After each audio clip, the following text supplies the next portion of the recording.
Hey guys, we are back and I am at day 39. I feel like reading some Steve Chandler today. We started reading from Steve Chandler's excellent book, Shift Your Mind, Shift the World. Excellent book. If you don't have a copy, um, anything Steve Chandler writes is super easy to read. You don't have to think very hard about it. He's very good at writing about deep concepts using very plain language and using he used to be a musician, so using like music lyrics and rock and roll songs and using lots of story examples. All right, so let's go ahead and get started. Chapter 32 is You Can Let Old Memories Expire. I used to think that all you had to work with was your existing memory. Sensible? Your mental life is made of memories, correct? What else would you have? What else would you have to work with? I was proven wrong. I was proven wrong when I went to acting class.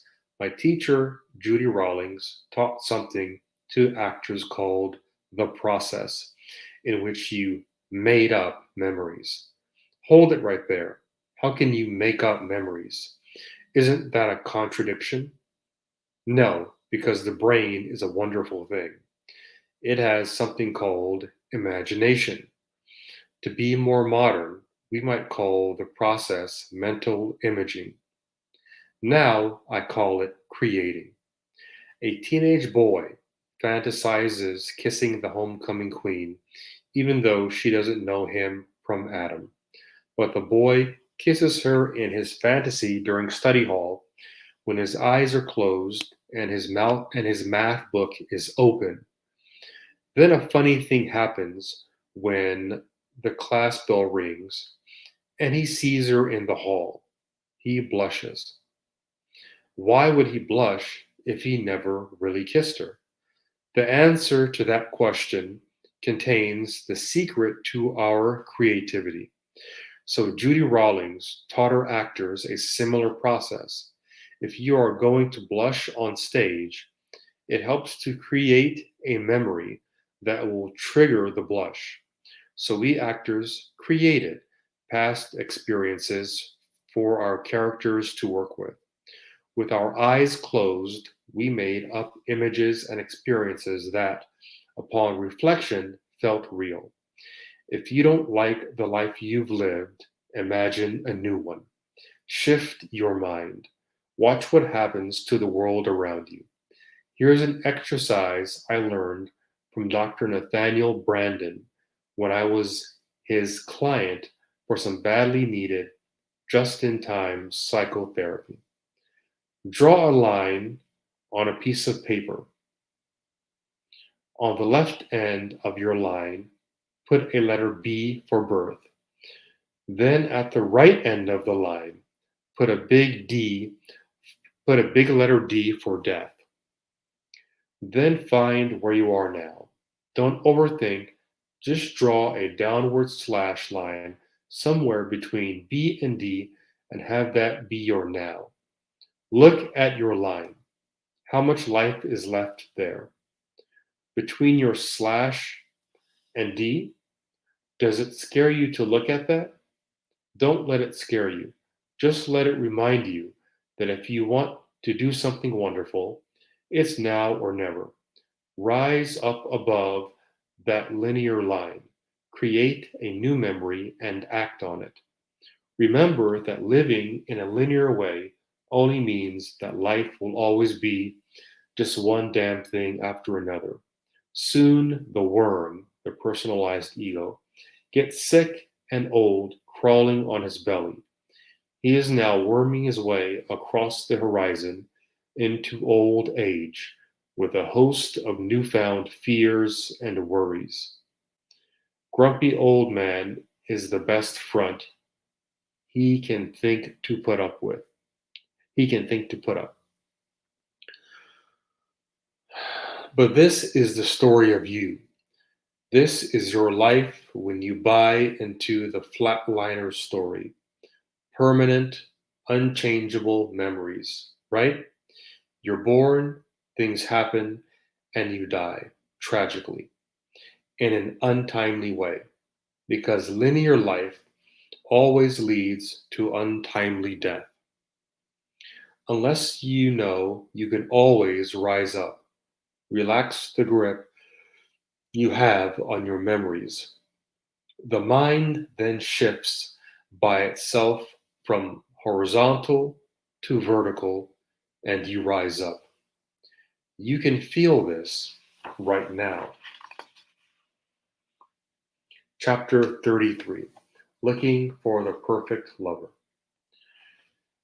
It's just like the time I was getting ready to go to a football game and looking all over, and I do mean all over, the house for my binoculars, while they were all the while around my neck.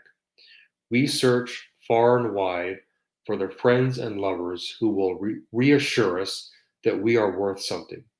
Instead of finding love inside, we have instead of finding the love inside, we have to give. Always already there. But then we make up a story that we need to find it in other people. But the wonderful psychologist George Pransky teaches us how the mind can shift on this subject of love. And when it shifts, it has a calming effect.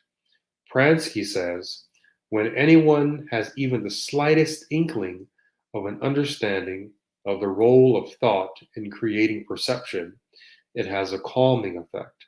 One avoids becoming consumed in a spiraling intensity of their own perceptions.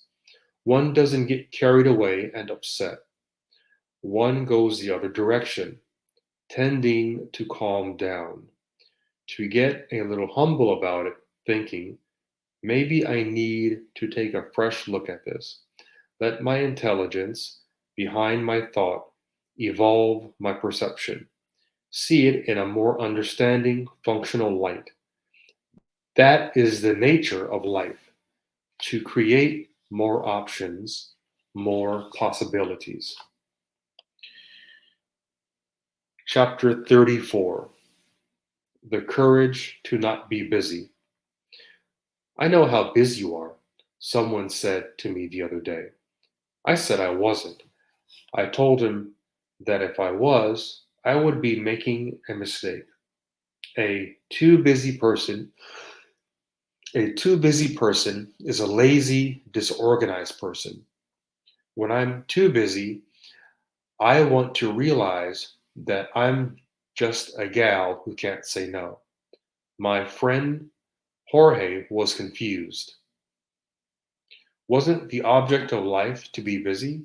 Busy with work, busy with family, busy with being busy. Jorge was even trying to associate being busy with success.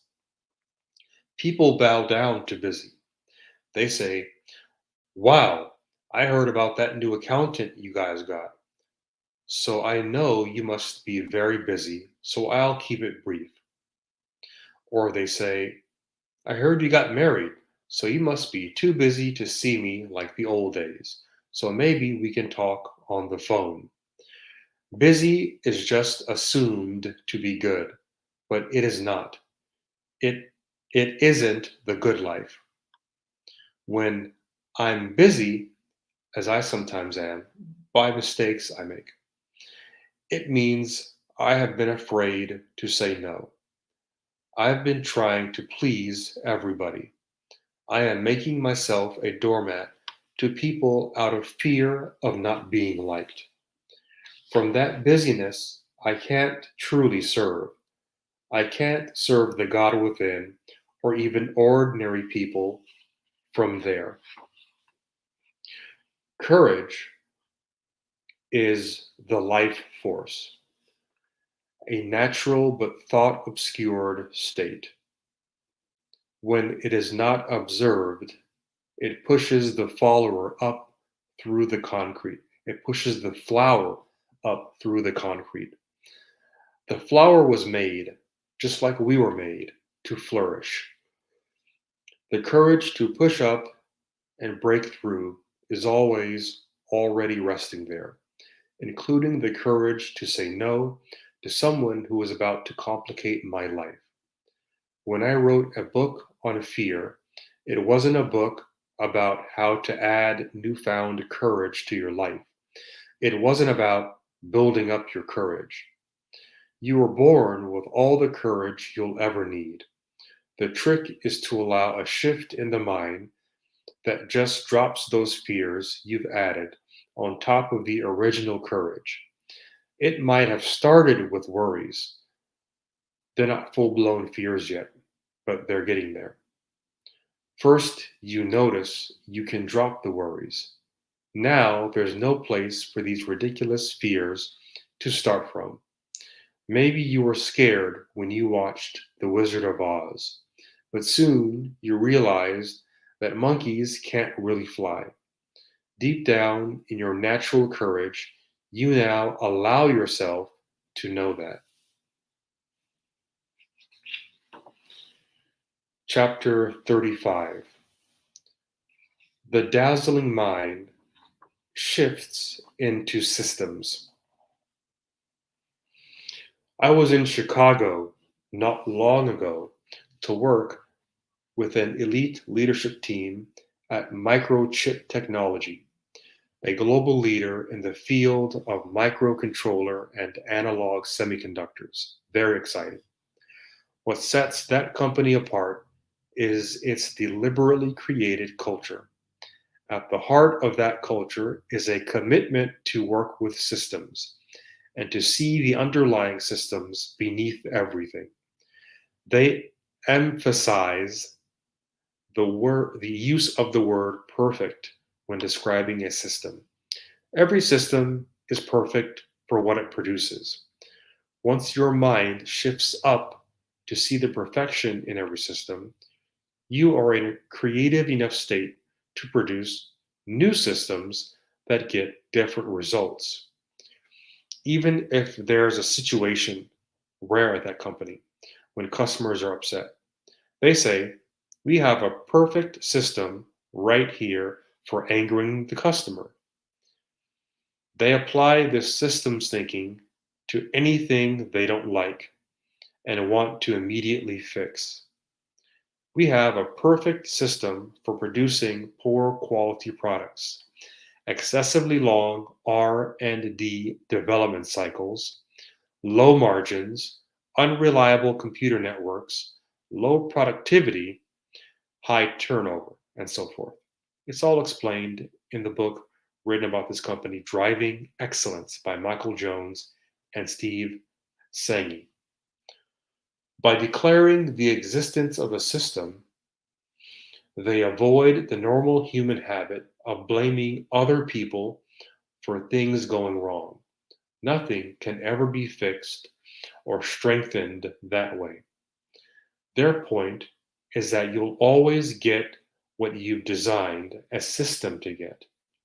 Therefore, the solution to any chronic problem is to design a new system, as opposed to blaming people and making people wrong.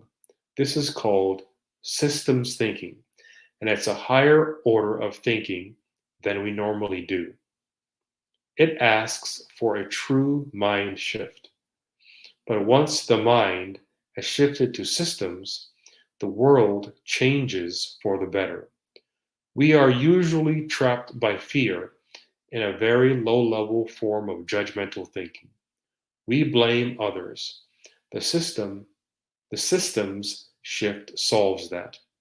Almost all the companies I have worked with have ongoing problems with the politics, ego, and arrogance and security of certain managers.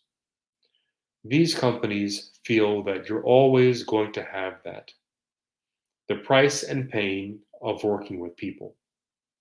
Not so, says Microchip. At Microchip, they see it differently. At Microchip, politics, ego, and arrogance are you ready for this? Not allowed. They're not allowed. In other words, not allowed. That's pretty simple and bold. Can you really do that? Well, yes, it's called a deliberately created culture.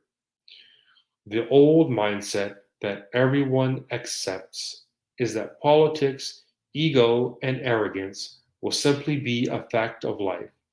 People tell you in weary voices, get used to it. But at microchip, those things are simply not allowed. In the same way that wearing a bikini to work is not allowed. When it's really clear that something is not allowed, people just don't do it. What are you and I allowing? What are we tolerating? What system would we like to create that would produce a different result? That's a mind shift out of victimization into infinite creativity. Chapter 35. If you're not enough, please stand up. When you take the merely linear road, nothing will ever be enough. When you strive and struggle to live out a story's narrow path from birth to death, nothing you do will ever feel like it's enough. I love the way you fixed up your house. It's so charming. But you say, we're not we're not done yet. We've just got started. There's so much to do. It's really a mess. Oh, and here I thought it looked great. It's a story that some people can't shake loose no matter what. It's the story of not enough. If I tell you you've done well at your job, you don't agree. You say, I really wanted a division manager position. I should have had it a year ago. Okay, you look good though. You've lost weight. I tell you, you look like you've lost a ton of weight. You say, not enough, not nearly enough. I remark later how well your son is doing in school. I heard he almost made the honor roll. Well, yes, but he's having some problems in math that we can't seem to solve. So he's not enough. Even your beautiful son is not enough. Sometimes just standing up will take you out of your horizontal not enough story and into the real vertical universe always always enough for now. It's a true mind shift. The mere act of standing on your feet forces oxygen into your lungs that wasn't there before.